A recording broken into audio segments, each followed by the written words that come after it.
Donc, la plupart des choses que vous voyez à l'écran est à vendre, y compris mon âme apparemment. Merci de prendre un instant pour considérer ces offres dans la description. J'ai besoin de ça pour vivre. Je déteste ce qu'on est devenu. On a tout ce qu'il vous faut pour votre vie quotidienne. Des stickers pour la voiture, t-shirts pour hommes, pour femmes, serviettes de bain, on a même des bodys pour bébés. Juste au cas où vous voudriez rhabiller toute votre famille. Ça peut être une vraie idée par contre, hein, juste pour troller beau papa et belle maman en leur faisant croire que vous avez embarqué votre femme et votre enfant dans une secte. Alors j'imagine que vous êtes venu en quête de renseignements sur le déroulement de la campagne. Eh bien, ça va aller très vite puisque même s'il y a eu une vingtaine de nouvelles batailles dans cette longue guerre de 3 mois terrestres standardisés pour le secteur vénétien, eh bien, ça va dans un sens et dans l'autre. Chaque victoire semble immédiatement annulée par une victoire du camp d'en face à la suite. Donc le rapport de force à l'échelle des 4 planètes reste relativement similaire à la semaine précédente, hein. On est sur la même situation à peu près, à savoir que les défenseurs ont repris le contrôle sur Santarcus, même si les conquérants ont une progression assez inquiétante, hein, depuis 2 semaines. Sur Rutilia est toujours bien menacée, hein, par les conquérants. Vraiment, là, c'est pas gagné, hein. Si ça continue comme ça, si les défenseurs ne parviennent pas à sauver Rutilia comme ils ont sauvé Santarcus, eh bien, ma foi, on semble s'orienter vers un vrai drame en conclusion de campagne, puisque voilà, on ne pourra pas mener cette guerre éternellement, hein. Il viendra un moment où il faudra se retirer. Au bout des 3 mois, les ressources s'épuisent, les troupes également. Et par conséquent, c'est le drame annoncé sur Rutilia si les défenseurs ne parviennent pas à reprendre le dessus. Quant à Caelonia et Orientina, eh bien, elles restent un petit peu moins la cible de la prédation des sanguinaires et conquérants. Malgré cela, Caelonia, quant à elle, les 2 camps assaillants ont quand même une petite empreinte non négligeable, qu'il ne faudrait pas sous-estimer. Voilà pour ce qui est du tableau au global. Maintenant, c'est le moment de passer à la rubrique des champions de la semaine, et pour ça, je vais avoir besoin de têter les branches de mes lunettes, parce que comme chacun sait, le fait de faire ça augmente de 20% vos capacités cognitives, ça me permettra de me rappeler leur nom. Alors, voyons voir. Nestor Pelletier. Ah. Loireau-Loru, c'est vrai. Je m'en souviens maintenant. Est-ce qu'il m'en reste un petit peu? Non, celle-ci est vide, il va falloir que je passe à l'autre branche. Ah, Julien Bouvier. Julien Bouvier, oui, bien sûr, bien sûr, bien sûr. Donc Nestor Pelletier, Loireau-Loiru et Julien Bouvier. Alors Loireau-Loiru parce que c'est le premier que je vois jouer le scénario abordage dans le pack de scénario Venexian Sector.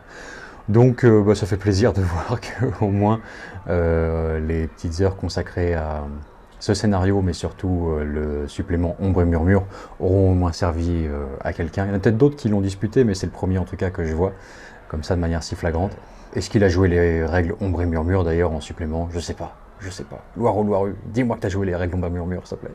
Quant à Nestor Pelletier et Julien Bouvier, eh bien c'est tout simplement pour la qualité globale de leur récit. Voilà, je vous invite à les lire dans la chronologie de la semaine.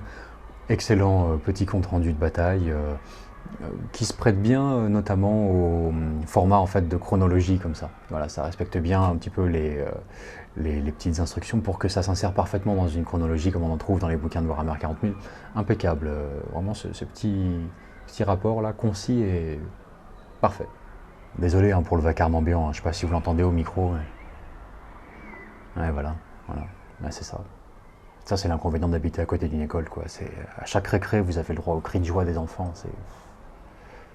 Je crois que le pire, c'est quand ils rigolent. Là. Et rire d'enfant, là, c'est vraiment strident, ça vous irrite les oreilles. Donc on reste sur les mêmes règles que la semaine précédente, puisque c'est toujours de circonstances vu le développement des dernières batailles. Les sanguinaires ont toujours une revanche à prendre sur Santarcus. Sur Rutilia, il y a toujours de la magie dans l'air et la possibilité pour vous de mener une investigation avec le scénario spécial pour essayer de découvrir un petit peu d'où ça vient, voir si vous pouvez exploiter cette ressource à votre avantage, ou si ça peut très mal tourner, vous ne savez pas. Sur Caelonia, j'ai toujours pas vu autant d'affrontements épiques de chevaliers que j'aimerais en voir. C'est un rêve de gosse, faites-moi plaisir, faites-le. Et sur Orientina, c'est toujours de circonstances de mener la petite guérilla, le travail de sabotage, etc. etc.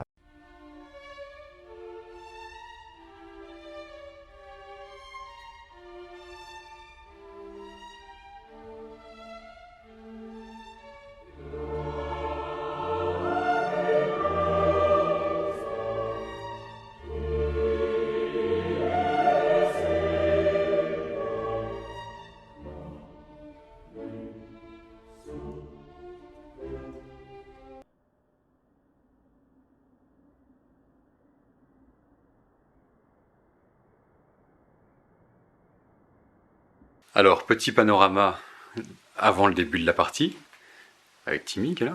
Ça va Timmy? T'as vu? Ouais. Oui, je crois que ça va bien aujourd'hui. Je crois qu'on peut vraiment dire que ça va bien parce qu'on a une belle surprise. J'avais pas demandé. Ça vous aura pas échappé. Désolé, tu m'as fait mon salut Vince, ça va et toi? Je crois que... Ouais, je te le dis quand même. Je te le dis quand même, mon vieux.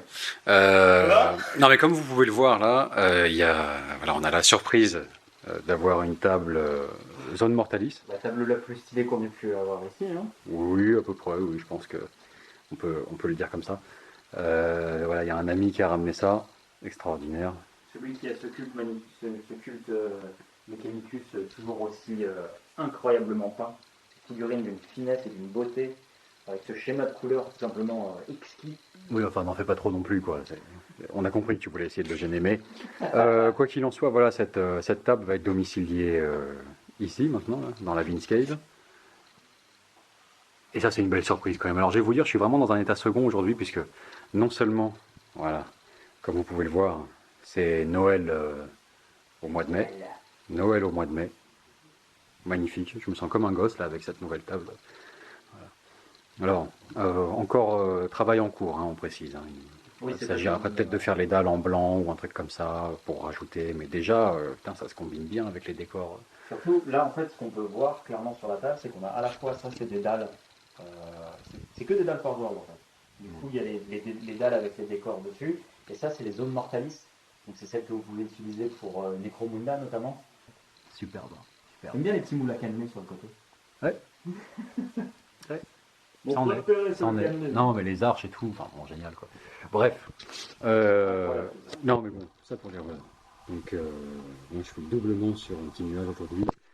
Déjà, voilà, à cause de cette belle surprise, et puis en plus, voilà, j'ai appris une deuxième surprise. Est-ce que je vais vous en parler dans cette vidéo? Peut-être pas. J'ai pas court-circuité non plus cette vidéo, mais enfin, truc de malade, quoi. Moi, j'aurai l'occasion de vous en reparler, quoi, mais voilà, les amis ont fait 2 surprises aujourd'hui, et ça, c'est... Waouh. Enfin, allez, topo de la partie. Topo de la partie. C'est un truc de ouf. pas nous qui jouons, d'ailleurs. Je suis, mais à l'ouest. On est spectateurs aujourd'hui. Ouais, après ce que je viens d'apprendre, je suis complètement déphasé, les gars. Topo sur le Sénat. Alors, qu'est-ce qui se passe aujourd'hui? Voilà, c'est nos 2 amis qui jouent. Garde impériale versus... On a une alliance, voilà, une sorte de croisade impériale. Il y a la garde, il y a du Cadien, il y a l'Ultramarines. Voilà, Vanguard et Intercessor classique, hein, un peu mélangé. Un peu de Grims dans la garde. Oui, donc concrètement, dans ce bâtiment-là, on a les adeptes du culte Mechanicus, loyalistes, hein. Voilà, la plus pure école de Mars, des mecs bien, quoi, hein, des gars de Rutilia, voilà, honnêtes travailleurs, qui ont le contrôle sur l'activation de ce téléportarium gigantesque là au centre de la table. Et en même temps, c'est le capitaine infiltrator là, ultramarine qui doit envoyer le signal au mec du Mechanicus d'activer le téléportarium. Et suivant le tour auquel il l'active, eh bien ce sera un des différents cercles concentriques, bon, c'est un peu octogonal, mais enfin imaginons que c'est des cercles, qui seront téléportés en fait pour le scénario suivant. Donc tour 1 c'est juste le cercle au centre, tour 2 ça va être ce cercle là, tour 3 ça va être ce cercle là, vous voyez l'idée quoi. Voilà. Donc il va s'agir pendant ce temps-là de résister aux adeptes du culte du dragon là. Mechanicus, pour le coup, qu'on pourrait qualifier d'hérétique, mais pas chaotique pour autant. Voilà. Hérétique, mais pas chaotique. Un point de vue. Tout est une affaire de point de vue. Là. Voilà. Tout est une affaire de point de vue. Je vais continuer à faire plein d'allusions reloues pendant la partie, sous-entendant que j'ai envie de jouer. Un peu comme un gosse qui demande la manette de la PlayStation à son copain. Ah oui, oui. Ouais, passe à moi. Bon, enfin, magnifique. Allez, c'est parti. Tour 1.